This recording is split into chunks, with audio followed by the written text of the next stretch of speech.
Tax دے دو.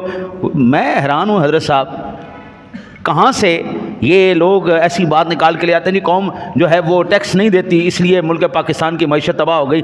یہاں پر بیٹھا کوئی بندہ ایسا ہے جو پانی کا بل نہیں دیتا، گیس کا نہیں دیتا.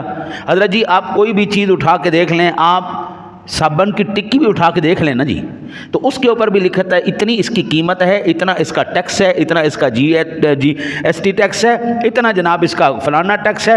پھر آگے اس کے گرینڈ ٹوٹل لکھ کے کہتے ہیں جی ہوں تسی لے لو، صابن دی ٹکی لئیے تو اسی ٹیکس دئیے، پانی دا بل بھریے تو ٹیکس دئیے، بجلی دا بل بھریے تو ٹیکس دئیے، گیس دا بل بھریے تو ٹیکس دئیے، بچیاں دی فیساں دئیے تو ٹیکس بھریے، تنخواہ لئیے تو ٹیکس بھریے. حضرت صاحب پھر اللہ جانے کیڑی قوم ہے جو تنخواہ وہ ٹیکس نہیں دے رہی؟ پھر سمجھ سے باہر ہے. بھائی حرام خور جو لوگ ٹیکس چور ہیں آپ ان کو نہیں پکڑتے، سارا بوجھ آپ عوام کے اوپر ڈال کے ان کو ذلیل و رسوا کیے